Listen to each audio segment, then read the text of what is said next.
जय हिंद बच्चों। तो हम बात कर रहे थे परमुटेशंस एंड कॉम्बिनेशंस की। आइए हम कंटिन्यू करते हैं। ऑलरेडी मैंने आप लोगों को क्वेश्चन नंबर 5 तक करवा दिया था, 8.3 from ML Agarwal ISC। Okay, तो स्टार्ट करते हैं।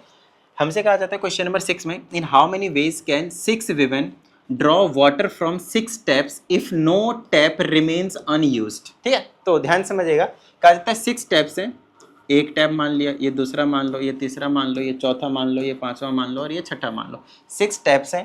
कहा जाता है 6 विमेन है और ऐसे इन टैप से वाटर को ड्रॉ करने हैं कि कंडीशन ये ऐसा है कि एक भी जो टैप है वो नहीं रहना चाहिए, मतलब खाली नहीं रहना चाहिए, सबसे पानी भरा जाना चाहिए। तो मान लेते हैं 6 विमेन में से यहाँ पे अगर कोई आया तो क्या क्या कर सकता है आप लोग मुझे बताइए, क्या कर सकते हैं यहाँ पे। तो यहाँ पे कोई भी एक विमेन पानी भर लेगी, ठीक है, और 6 ही विमेन है तो 6 ही तरीके से यहाँ पे टोटल चलते चले जाएंगे। यहाँ पे कोई सी एक विमेन भरेगी, लेकिन उनमें से कोई सी एक हो सकता है 6 वेज में, बट जो यहाँ विमेन भर चुकी है उसको यहाँ मत भेजो, वरना फिर क्या हो जाएगा, मतलब दोबारा होता चला जाएगा। अरे बात सुन, कोई भी खाली नहीं रहना चाहिए, ये चीज़ है। तो यहाँ पे 5 वेज में, यहाँ पे 4 वेज में, यहाँ पे 3 वेज में, यहाँ पे 2 वेज में, यहाँ पे 1 वेज में। आई बात समझ में? मल्टीप्लाई कर दो, आंसर ले जाओ। वन इंपॉर्टेंट थिंग, आप इसको डायरेक्टली 6 फैक्टोरियल लिख सकते हो, वो भी सही है। दूसरी चीज, आप इसको 6p6 लिख सकते हो, क्योंकि इसका मतलब 6 factorial divided by 6 minus 6 0 factorial which is 1, तो 6 factorial divided by 1 which is again 6 factorial. तो आप ऐसे करो या ऐसे करो, आपकी मर्जी है, उसमें कुछ भी फर्क जो है वो नहीं पड़ेगा आंसर के ऊपर। ये चीज आपको थोड़ा सा समझना पड़ेगा। आइए आगे की बात करते हैं। क्वेश्चन नंबर इसी के सेकंड पार्ट देखिए, 7 कैंडिडेट्स हैं contesting an election, in how many ways can their names be listed on the ballot paper. तो बैलेट पेपर में भाई एक ही बार नाम लिखा जा सकता है, दो बार आप वोट वहां पे डालने के लिए नहीं जा सकते हो। हालांकि आजकल हमारे देश में ऐसा कुछ चल रहा है, बट ठीक है, फिर भी 1 2 हमें तो रूल के हिसाब से जाना पड़ेगा, 1 2 3 4 5 6 7। तो यहाँ पे जिसका नाम छप चुका है दोबारा नहीं छप सकता, तो 6 ways, 5 ways, 4 ways, 3 ways, 2 ways, 1 ways. Multiply कीजिए, आप आंसर ले जाइए। आपको 7 फैक्टोरियल के वैल्यू बता रखा है ना मैंने, 10 फैक्टोरियल तो आपको सभी को याद रखना है। क्लियर है? चलो, शायद 5040 होती है तो याद रखिएगा, और 6 फैक्टोरियल का कितना होता था, 720, राइट। चलो, तो ये चीज आप लोगों को याद रखना ही, और कुछ नहीं है। तो ये हो गया, बस हो गया। आप इसको 7 फैक्टोरियल बोल सकते थे, वरना 7p7 भी बोल सकते थे, आपको बता रखा है मैंने। तो आप मेन चीज, आप कंसेप्ट को समझने की कोशिश कीजिए, बाकी का क्या है, बाकी तो सब मोह माया। ठीक है, आइए अगले की बात करते हैं, क्वेश्चन नंबर 7 की। तो ध्यान से समझिएगा। इसमें कहा जाता है, from A committee of 8 persons, in how many ways can you choose a chairman and a vice chairman assuming that no one can hold more than one position। देखो, क्वेश्चन को अगर एक तरीके से पूछा गया तो हमेशा उसको आप दूसरे तरीके से भी सोचने की कोशिश कीजिएगा, ठीक है ना, क्योंकि जरूरी नहीं है कि आपके पास परमुटेशन एंड कॉम्बिनेशंस के जो क्वेश्चंस गिवन है आपके पास, वो जिस तरीके से बुक में छपा हुआ है वैसा ही आपसे पूछा जाएगा, जरूरी नहीं है आपसे आपके पास। ठीक है, तो ध्यान रखिएगा इस चीज को। आइए आगे की बात करते हैं। आपके पास टोटल जो वो 8 पर्सन है, तो हमसे कहा जाता है इसमें कितने तरीके से हम क्या कर सकते हैं, एक चेयरमैन को और एक वाइस चेयरमैन को ढूंढ सकते हैं। एक चेयरमैन को और एक वाइस चेयरमैन को हम ढूंढ सकते हैं, ये चीज हमें आपको बताना है। तो सिंपल है, चेयरमैन को हम 8p1 तरीके से ढूंढ सकते हैं, और इसमें से एक चला गया तो 7 बचा, 7 में से भी हमें एक वाइस चेयरमैन चाहिए। आप इसको सॉल्व कर दोगे तो 8 factorial divided by 8 minus 1 7 factorial, multiply 7 factorial divided by 7 minus 1 6 factorial. ये इसको एक्सपेंड कर दूंगा तो 8 माइनस 7 फैक्टोरियल, नीचे 7 फैक्टोरियल से गायब हो जाएगा, और मल्टीप्लाई में 7 इंटू 6 फैक्टोरियल से 6 फैक्टोरियल से गायब हो जाएगा, तो 8 सते 56 56 आ जाएगा। एक तो ये तरीका है, थोड़ा सा लेंदी। और फिर आप ऐसे बोल लो कि भाई टोटल हमारे पास 2 पोजीशन है, 8 पर्सन में से कोई एक पर्सन यहाँ पे 8 तरीके से होल्ड कर सकता है, जो एक यहाँ कर चुका वो रिपीट नहीं कर सकता, no one should hold more than 1 position. तो यहाँ पे सिर्फ 7 वेज, 8 सते 56। तो आपकी मर्जी, मैंने स्टार्टिंग से बताते हुए आ रहा हूँ, हर एक क्वेश्चन आपके फॉर्मूले से नहीं बनेंगे, फॉर्मूले से भी बन सकते हैं, कोई बड़ी चीज नहीं है, बट हर एक क्वेश्चन नहीं बनेगा, वहां पे आपको दिमाग एट द एंड लगाना ही पड़ेगा। क्लियर है यहाँ तक? चलो आगे की बात करते हैं। फ्रॉम 12 पर्सन, कहा जाता है हमारे पास 12 पर्सन है, in how many ways can a president, same question आ गया, vice president, secretary and treasurer, है ना, assuming that 12 persons can hold any office and no person can hold more than one position, one office. Clear है यहाँ तक? तो simple वही वाली क्वेश्चन है, कुछ अलग नहीं है। टोटल आपके पास 12 पर्सन हैं। अब इन 12 पर्सन्स में से अगर मैं बिल्कुल बेसिक सी चीज बताऊं तो हमें 12 में से कोई भी बंदा कोई भी पोजीशन को होल्ड कर सकता है। तो 12P4 4 पोजीशन है आपके पास, president, vice president, secretary and treasurer. Clear है? चलो, तो इसको सॉल्व करोगे तो भी आपका आंसर आ जाएगा। क्या आ जाएगा? 12 factorial divided by 12 minus 4 8 factorial. 12 factorial को एक्सपेंड कर देंगे, 12 minus 11 minus 10 multiply 9 multiply 8 factorial divided by 8 factorial. 8 factorial से 8 फैक्टोरियल कैंसिल हो जाएगा, इनको मल्टीप्लाई करेंगे, आपका आंसर आ जाएगा। अदरवाइज आप ऐसे कीजिए कि there are total 12 person in which there are total 4 positions, तो फर्स्ट पोजिशन में मर्जी है किसी को बिठा दो, इन्होंने कंडीशन वही दिया, तो 12 हो गया बेस। इसमें जो यहाँ आ चुका है वो दोबारा नहीं आ सकता, एक ही पोजीशन एक ही बंदा होल्ड कर सकता है। यहाँ पे 11, फिर यहाँ पे 10 वेज, यहाँ पे 9 वेज, इनको मल्टीप्लाई कीजिए, क्योंकि ये भी पोजीशन चाहिए, ये भी, इसलिए मल्टीप्लाई ऐड मत करते जाएगा, तो मल्टीप्लाई करते ही आपके पास आंसर आ जाएगा। कोई समस्या भाई? यहाँ तक कोई दिक्कत वाली बात नहीं है। मेन चीज़ आपको हर एक चीज़ का जो कॉन्सेप्ट है आपको समझना पड़ेगा। आइए आगे की बात करते हैं। कहा जाता है ए मैन है 6 फ्रेंड्स। कितने फ्रेंड्स होते हैं? 6 friends. In how many ways can he invite one or more of his friends at a time at a, क्या हो गया? More of his friends at a dinner. तो एक डिनर पे एक पर्सन कितने तरीके से आपके पास 6 फ्रेंड्स को इनवाइट कर सकता है, ये चीज़ है। क्लियर है? यहाँ तक क्लियर है? तो अगर आप नोटिस करेंगे तो हर एक बंदे, हर एक पर्सन को वो कितने तरीके से इनवाइट कर सकता है, ध्यान समझिएगा। जब भी कभी यहाँ पे एटलीस्ट वाला कंडीशन आएगी, कहाँ गया? कैन यू ऑफ, ये ना कंडीशन आपको थोड़ा सा पहचानना पड़ेगा। ये जो कंडीशन है वो एटलीस्ट वाली कंडीशन है। क्यों एटलीस्ट वाली कंडीशन है बताइएगा मुझे? क्योंकि ध्यान से सुनिएगा, क्योंकि यहाँ पे वो मिनिमम 1 फ्रेंड बोला है और 1 से ज़्यादा फ्रेंड बोला है। तो एटलीस्ट का मतलब भी तो यही होता है। जैसे मान लेते हैं कि आप अपने पेरेंट्स के पास गए, बोलेंगे आज मेरे को पिकनिक पे जाना है, स्कूल की तरफ से जा रहे हैं और एटलीस्ट 5000 चाहिए। What does it mean?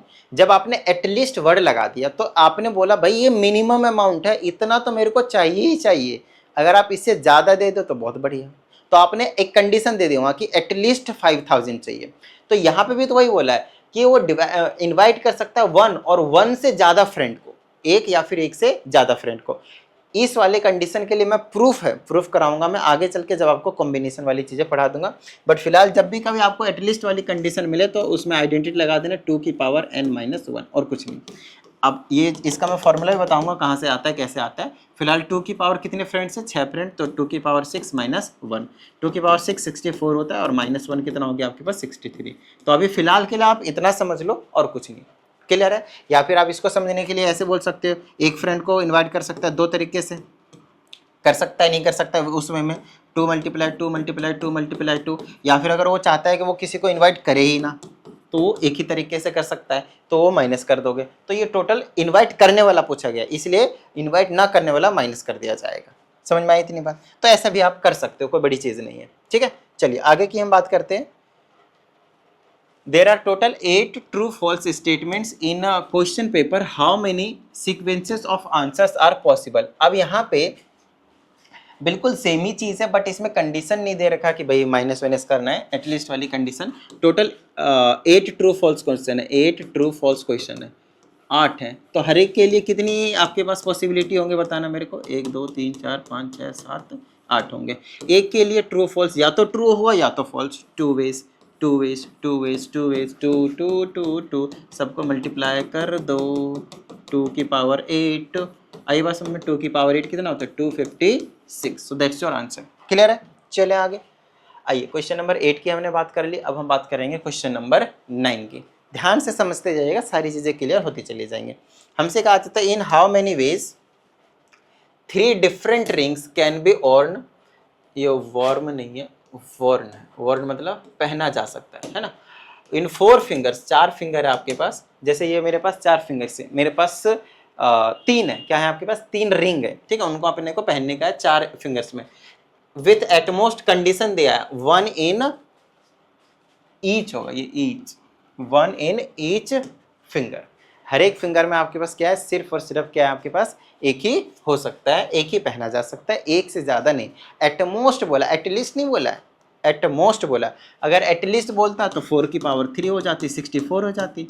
अरे बात समझ, ये वाली कंडीशन बता रखी है हमने आपको पहले ही, लेकिन ऐसा कुछ बोला नहीं है भाई। तो एक उंगली में मैक्सिमम एक ही हो सकता है। मान लो एक हमने इसमें पहनाया, ठीक है, फिर 3 बचे, फिर यहाँ पहना सकते, यहाँ पे 4 में से कोई सा एक पहना सकता है ना, मेन चीज़ ये। यहाँ पे 4 वेज बन गया, जो यहाँ पहना चुके हैं। अब यहाँ पे 3 ही रिंग बचे हैं, 3 वेज में यहाँ पहना दो, 2 वेज में यहाँ पहना दो। समझ में आ रही है? रिंग तो आपके पास इतने ही थे, तो 3 पहना के बस खत्म बात, ठीक है। तो 4 मल्टीप्लाई 3 मल्टीप्लाई 2, तो 4 3 जा 12 2 24। तो 24 वेज आपके पास जो है वो निकल कर आ जाएंगे। आई होप आपको समझ में आ गए होंगे। आइए क्वेश्चन नंबर हम 10 की बात करते हैं। इंपॉर्टेंट क्वेश्चन है, ध्यान से समझिएगा इस टाइप के क्वेश्चंस को। हमसे कहा जाता है in how many ways can 7 books be arranged on a shelf if there is no restrictions. तो एक सेल्फ है बेसिकली, उसमें हमें कितने तरीके से हम 7 बुक्स को अरेंज कर सकते हैं। तो देखो 7 बुक्स को अरेंज करने का क्या है भाई, 7 फैक्टोरियल से, क्योंकि रिपीटेशन ऑफ बुक तो होगा नहीं। एक बुक जहाँ आ चुका वापिस वहीं पे दूसरा बुक कैसे आ सकता है, क्योंकि सारे डिफरेंट बुक्स हैं आपके पास, है ना। ये चीज़ सारे के सारे जो है 7 बुक्स जो है आपके पास डिफरेंट बुक्स है, तो वही बुक वहाँ नहीं आ सकती। 7 बुक्स ही हैं आपके पास टोटल, तो कोई दिक्कत वाली बात नहीं है, राइट। तो 7 फैक्टोरियल से अरेंज कर सकते हैं। कितना हो जाएगा 720, 6 का 720 होते हैं ना, 7 का 5040 होता है। तो याद रखिएगा इसको, ठीक है। अच्छा, और नहीं आ रहा है समझ में, तो ऐसे समझ लीजिए इस तरह से पोजीशन से 7 को 1 2 3 4 5 1 2 3 4 5 6 7, टोटल 7 पोजीशन। 7 में से यहाँ पे कोई भी एक बुक रख दो। 7 वेज में हम रख सकते हैं, यहाँ पे 6 वेज में, 5 वेज में, 4 वेज में, 3 वेज में, 2 वेज में, 1 वेज में, कर दो मल्टीप्लाई। क्लियर है? चलें आगे। चलो आगे की बात करेंगे। अब ये वाली चीज़ इंपॉर्टेंट है, यहाँ पे बच्चे फंसते हैं, तो इसमें ना फंसो, वही चीज़ मैं बता रहा हूँ। हमसे कहा जाता है 3 particular books are always stand together. ध्यान समझिएगा, 3 particular books are always stand together. अब इसका क्या मतलब है सर, तो इसका ऐसा मतलब है, ध्यान से समझिएगा कि मेरे पास टोटल 7 बुक्स थे, 1 2 3 4 5 6 और एक ये 7। अब कहा जाता है इनमें से कोई सा जो 3 बुक है, पर्टिकुलर 3 बुक ले लेते हैं। मान लेते हैं ये वाली बुक 1 2 3, ये जो 3 बुक है आपके पास, वो हमेशा एक साथ ही होना चाहिए। क्या होना चाहिए, वो हमेशा एक साथ ही होना चाहिए। तो जब भी कभी भी ऐसा कोई क्वेश्चन आएगा आपके पास, तो हमेशा क्या करना, इन तीनों को एक मान लेना। क्या मान लेना, इन तीनों को एक मान लेना। क्या कर लेना, इन तीनों को एक बुक मान लेना, सिर्फ एक ही बुक है अब ये, ऐसा मान लेना। क्योंकि इन तीनों को हमेशा एक साथ रखना है, और एक साथ रखना है मतलब आप उसे एक ही बुक ट्रीट करेंगे। अब टोटल कितने हो गए, 1 2 3 4 5 आ गए। क्या इतनी बात समझ में आई? इन 5 बुक्स को आप अरेंज कर दो। क्या कर दो आप, इनको 5 बुक्स को आप अरेंज कर दो। जैसे मैंने 5 बुक्स को अरेंज करा, ये 5 वेज में, 4 वेज में, 3 वेज में, 2 वेज में, 1 वेज में, टोटल मल्टीप्लिकेशन किया तो मेरे पास आ गया 120 वेज में। तो इस केस में आपने क्या किया, तीनों बुक्स को एक माना। अब कैसे भी अरेंज करोगे, ये तीनों पे क्या रहेंगे आपके पास, हमेशा साथ में रहेंगे। लेकिन ये आपके पास फाइनल आंसर नहीं है। अब बात आती है फाइनल आंसर क्यों नहीं है। आप मुझे एक बात बताइए, क्या ये पॉसिबिलिटी नहीं हो सकती कि यहाँ पे जो 3 बुक है, ये एक की जगह क्या 1 2, तो टोटल 3 बुक्स हैं, क्या ये 3 बुक आपस में खुद को अरेंज नहीं कर सकते? बोलो हाँ या नहीं। तब भी तो वो साथ में ही रहेंगे, मेन चीज़ ये है। तो ये 3 वेज में, 2 वेज में, 1 वेज में, 3 2 जा 6 वेज में, और ये अरेंज कर सकते हैं, मतलब 3 फैक्टोरियल में।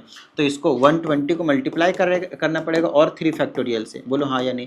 मतलब 6 12 6 72 720। So total veg will be your 720।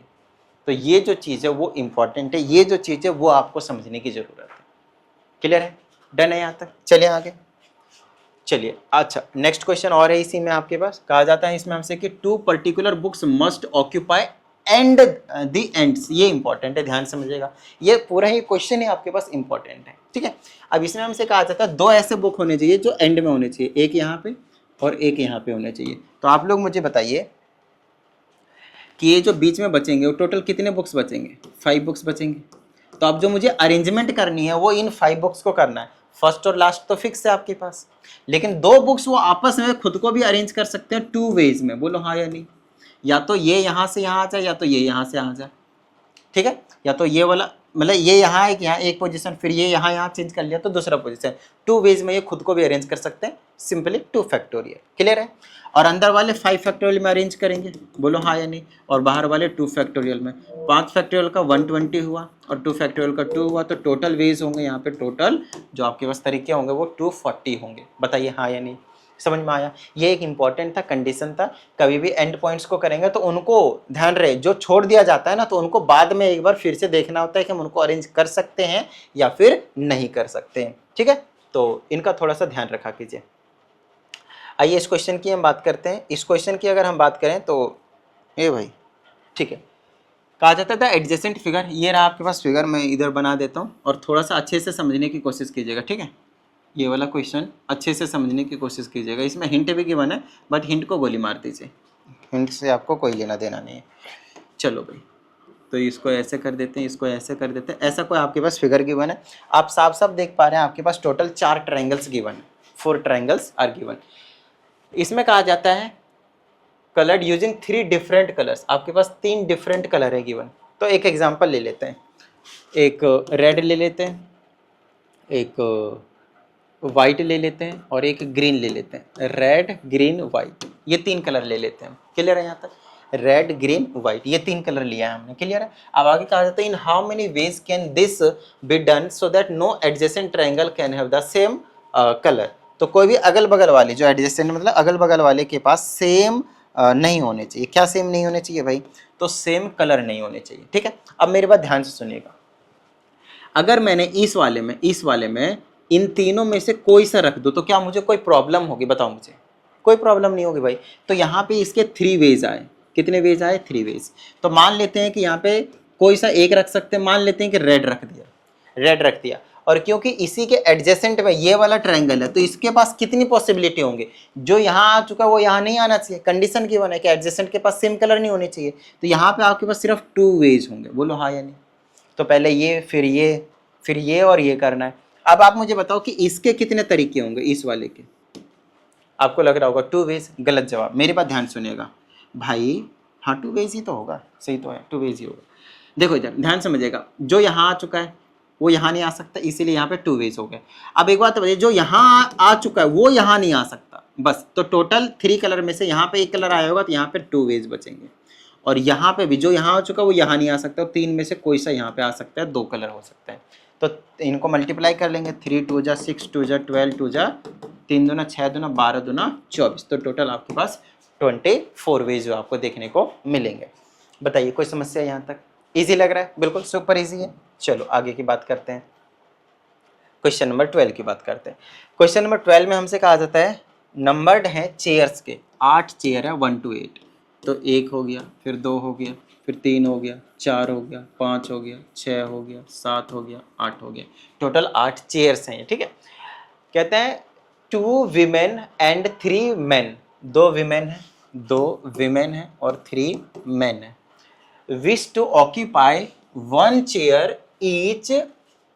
Okay, first the women choose the chairs from amongst the chair 1 to 4 and then men occupy the chairs from the remaining. Find the total number of possible arrangements. ठीक है भाई, देखो ध्यान समझिएगा। हमसे कहा जाता है कि सबसे पहले विमेन आती है, 2 विमेन है और वो स्टार्टिंग के जो 4 है यहाँ से लेकर यहाँ तक, 1 2 3 4, यहाँ से लेकर यहाँ तक, इन 4 चेयर में से कोई सा 2 चेयर चूज करती है। तो 4 में से 2 को चूज कर लो, और क्योंकि अरेंज भी करना होता है इसलिए परमुटेशन का यूज करते हैं पी का। तो 4p2 कर लिया। अब हमसे कहा जाता है जो बाकी 3 मैन है वो बाकी रिमेनिंग चेयर में से, भाई 4 में से 2 ही तो यूज किए होंगे ना। मान लेते ये और ये सेलेक्ट कर लिया तो 1 2 3 4 5 6, अभी 6 पॉसिबिलिटी है मैन के लिए। तो मैन क्या करेगा? 6 में से 3 को चूज कर लेगा। बोलो हाँ या नहीं? फिर इनको कर दीजिए मल्टीप्लाई। सॉल्व करना आप लोगों को आता है, ये तो बड़ी छोटी सी चीज़ है भाई, ये तो कर ही लीजिएगा। आई बात समझ में? तो मेन चीज़ जो है वो मैं आप लोगों को करवाते जा रहा हूँ, तो ध्यान से समझते जाइएगा। आइए आगे की बात करते हैं। हर एक क्वेश्चन में हमें बोला गया कि आप हमें क्या बताइए? आर की वैल्यू जो है बताते जाइएगा। फटाफट देखते हैं। पहला है 5pr is equal to 2 times 6pr। 2 भी है 6 भी है, हाँ ऐसा है 2 इंटू 6p और r की पावर n-1 है, ऐसा कुछ लिखा हुआ है। तो आप क्या करोगे? इसको बस एक्सपेंड करना है बस। अब ध्यान समझते हैं कैसे एक्सपेंड करेंगे। इसको लिखूंगा 5 फैक्टोरियल, फिर नीचे आ जाएगा 5 माइनस r का फैक्टोरियल। बोलिए हाँ या नहीं? बिल्कुल सही बात सर। 2 मल्टीप्लाई, इसको लिखूंगा 6 factorial divided by 6 minus this 1। तो माइनस करेंगे तो माइनस r और प्लस 1 हो जाएगा, ये चीज़ ध्यान रखिएगा, और ये हो जाएगा फैक्टोरियल। अच्छा तो इसको क्या लिख सकता हूँ, 6 + 1 7 माइनस आर फैक्टोरियल लिख सकते हैं ना, तो लिख दो यहाँ पे 7 माइनस आर फैक्टोरियल। क्लियर है? आगे ध्यान सुनिएगा, अगर मैं तोड़ना चाहता हूँ तो 5 फैक्टोरियल को मैं नहीं तोड़ूंगा। अच्छा बताओ ये बड़ा है कि ये बड़ा है, फटाफट बताइएगा, ये वाला बड़ा है कि ये वाला बड़ा है? अगर मैं बड़े वैल्यूज़ की बात करता हूँ तो कौन सा बड़ा है, ये वाला बड़ा है। तो हमेशा बड़े वाले वैल्यू को एक्सपेंड करते हैं, ध्यान रखिएगा हमेशा, ठीक है। चलो रिकॉर्ड तो हो रहा है ना भाई, ठीक है हो रहा है। तो इस 5 माइनस आर फैक्टोरियल को मैं नहीं तोड़ूंगा, ठीक है। इज इक्वल टू 2 मल्टीप्लाई, ये बड़ी वैल्यू है एज कम्पेयर टू दिस, तो इसको तोड़ूंगा तो 6 मल्टीप्लाई 5 फैक्टोरियल पे लाकर छोड़ दूंगा और इसको तोड़ना शुरू करूंगा तो 7 माइनस आर, 7 माइनस आर और एक कम कर दो तो 7 माइनस आर -1 करेंगे तो 6 माइनस आर हो जाएगा। फिर एक और कम कर दो 5 माइनस आर, कहाँ तक रोकना है कैसे पता चलेगा, वो इधर थोड़ा हिंट लेते जाना है। यहाँ पे 5 फैक्टोरियल था इसलिए यहाँ पे छोड़ दिया, यहाँ पे ये था इसलिए यहाँ पे छोड़ दिया। अब क्या करना है आपको, क्रॉस मल्टीप्लाई करना है बस, और कुछ नहीं। तो क्या हो जाएगा 7 माइनस आर, फिर हो जाएगा 6 माइनस आर और इज इक्वल टू 6 दूनी 12। हो गया क्वेश्चन सॉल्व। मल्टीप्लाई कर लेते हैं इसको, 7 छक 42 -7 आर -6 आर और प्लस का आर का स्क्वायर, तो ये हो जाएगा मेरे पास आर स्क्वायर माइनस का 7 6 13 आर प्लस का 42 अंदर आएगा -12 हो जाएगा तो प्लस का 30 हो जाएगा, प्लस का 30 इक्वल टू 0। अब आप मुझे बता दीजिए कि जो यहाँ से आर की वैल्यू है निकाल नहीं पाओगे, r square -13 r plus 30, r square -13 r plus 30, 15 और 2 ले लो तो ये हो जाएगा आर स्क्वायर माइनस का 15 आर प्लस का 2 आर प्लस का 30 इक्वल टू 0। तो आर कॉमन ले लेंगे तो आर -15 प्लस का 2 कॉमन ले लोगे आर प्लस का 15, ये तो गलत हो गया भाई, मल्टीप्लाई करके वो आना चाहिए तो वो नहीं ले सकते, तो 10 और 3 ले लो, मल्टीप्लाई करके सेटिस्फाई नहीं कर रहा था। आर स्क्वायर -10 आर -3 आर ले लो प्लस का 30, अब सेटिस्फाई कर रहा है।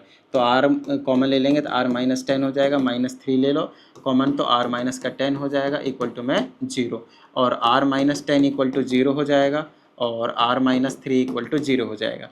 तो आर की वैल्यू भी 10 आ गई और यहाँ से आर की वैल्यू 3 आ गई। अब बात आती है सर क्या हमें आंसर में दोनों लिखने, ध्यान से सुनिएगा। यहाँ से आपको पता चलेगा, जैसे ये बोला है कि 5PR है तो आपको मैंने पहले ही कंडीशन बता रखी है कि जो ये जो n होती है ऊपर वाली वो हमेशा ग्रेटर देन या फिर इक्वल टू r होती है, कभी भी r की वैल्यू ग्रेटर नहीं हो सकती। n की वैल्यू ग्रेटर हो सकती है, r की वैल्यू ग्रेटर नहीं हो सकती। तो ये जो छोटी छोटी चीज़ें उनको आपको थोड़ा सा ध्यान रखना है। बताइए भाई कोई समस्या है यहाँ तक? कोई समस्या नहीं यहाँ तक, क्लियर है? चलिए आगे। तो हमें r की वैल्यू कैंसिल करनी पड़ेगी, ये वाली चीज़ और ये वाली चीज़ ओके रहने, क्लियर है? चलो 7 वाला सेकेंड वाला पार्ट की अगर मैं बात करता हूँ, आइए देखते हैं यहाँ पे। तो सेकेंड वाला पार्ट एग्जैक्टली सेम है, आप देख लो एक बार अच्छे से, अगर किसी भी तरह की कोई समस्या बता तो सेकेंड वाले पार्ट में ओके है। ये वाला भी बिल्कुल सेम एज इट इज़ है और ये वाला भी सेम आपके पास एज इट इज़ है। इस तरह के क्वेश्चन हमने आपको पहले भी करवा रखे हैं, कोई बड़ी चीज़ है या फिर नई चीज़ आप लोगों के लिए नहीं है। बाकी फिर भी मैंने आपको ये एक सॉल्व करवाया, आर के 2 वैल्यू आए, कैंसिल करके भी बताया क्यों कैंसिल करने हैं। तो ये मेन जो चीज़ है वो मैंने आप लोगों को करवाया है यहाँ तक। अब जैसे कि ये वाला है, ये माइनर सा थोड़ा सा बिल्कुल अलग है, बिल्कुल छोटा सा, तो वो ये चीज़ मैं एक बार यहाँ पे करवा देता हूँ, ठीक है? ध्यान समझिएगा। तो इसको मैं यहाँ पे लिख देता हूँ और ये इसका मतलब क्या है, इसका मतलब है 15PR-1 और अपॉन में रेशियो का मतलब अपॉन में ये क्या है आपके पास 16PR-1 और किसके इक्वल है 3/4 के इक्वल है। बस रेशियो को ही तो सॉल्व करना और कुछ नहीं। इसको मैं लिख दूंगा 15 factorial divided by 15 minus R-1 करेंगे तो +1 हो जाएगा इसका फैक्टोरियल डिवाइडेड बाय, अच्छा इसको मैं ऐसे कर दूँ, मल्टीप्लाई कर दूँ, यहाँ पे मल्टीप्लाई में डिवाइड रेसिप्रोकल हो जाएगा तो नीचे हो जाएगा 16 फैक्टोरियल और 16 माइनस R तो +1 फैक्टोरियल यहाँ हो जाएगा और ये किसके इक्वल हो जाएगा 3/4 के। अब थोड़ा सा आप लोगों को जो कैलकुलेशन है वो स्ट्रॉन्ग करना ही पड़ेगा और थोड़ा सा फास्ट जो है वो आपको होना ही पड़ेगा, ठीक है?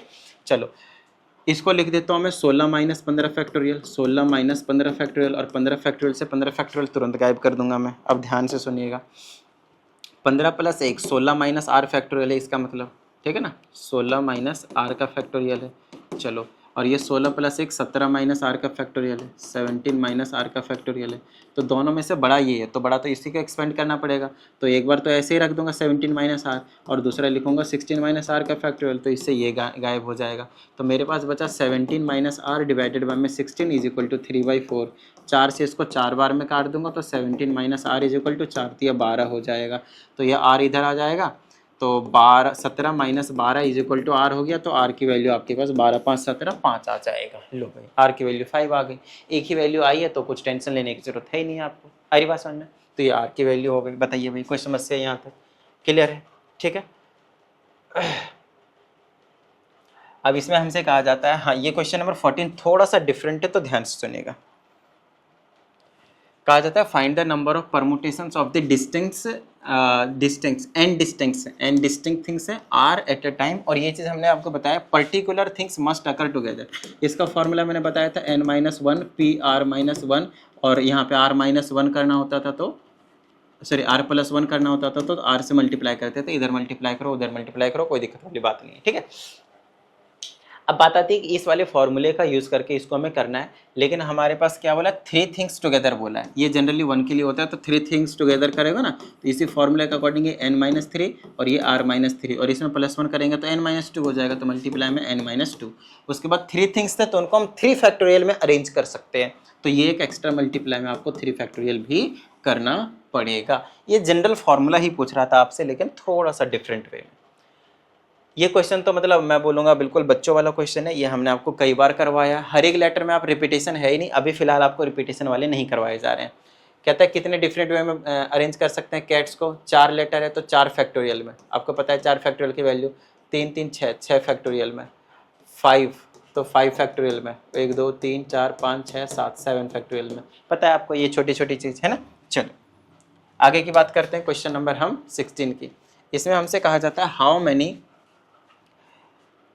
how many 3 letter words can be formed using the letters of the above words in problem 15 with no letter being repeated। तो यहीं से हम बना देते हैं भाई। पहले वाले कैट्स की अगर हम बात करें तो इसमें 4 लेटर है, हमें 3 लेटर वर्ड चाहिए और रिपीटेशन अलाउ नहीं है। 3 लेटर वर्ड बनाएंगे ऐसे करके, यहाँ 4 तरीके से कोई सा रख दो, रिपीटेशन अलाउ नहीं है तो ये 3 और ये 2, 4 या 12 दूना 24 हो गया। ठीक है 24। इसको कर लेते हैं तो 6 5 4 आ जाएगा, रिपीटेशन अलाउ नहीं, मल्टीप्लाई कर लो। मतलब ये बच्चों वाले क्वेश्चन है, बच्चों वाले तो नहीं 11th वालों के लिए क्वेश्चन है, लेकिन बेसिक क्वेश्चन है। ठीक है। 5 तो 3 का बनाना है, 5 4 3 ले लो। 7 का बनाना है तो 7 6 5 ले लो, बस रिपीटेशन अलाउ नहीं है इसलिए। तो ये तो मतलब बच्चों वाला मतलब कह सकते हैं कि भाई नॉर्मल सा क्वेश्चन हो जाता है आप लोगों के लिए। तो इस वीडियो में हम यहीं तक रखते हैं, बाकी के जो क्वेश्चन है वो अगली वीडियो में आप लोगों को करवा दिया जाएगा, ज़्यादा टेंशन लेने की जरूरत नहीं है। अगर आप लोगों को कुछ डाउट आता है तो इस वाले नंबर पे भेज दें, आप लोगों को प्रॉपर वीडियो सॉल्यूशन जो है वो देखने को मिल जाएगा। दूसरी चीज़, अगर किसी भी स्टूडेंट को पर्सनल ऑनलाइन क्लास की रिक्वायरमेंट होती है तो आप इस नंबर पे इंक्वायरी कर सकते हैं। ठीक है। चलिए उम्मीद करते हैं आप सभी को सभी चीज़ें इस वीडियो की समझ में आ गए होंगे, और तो मिलते हैं अगली वीडियो में। प्रैक्टिस करते रहिएगा। जय हिंद।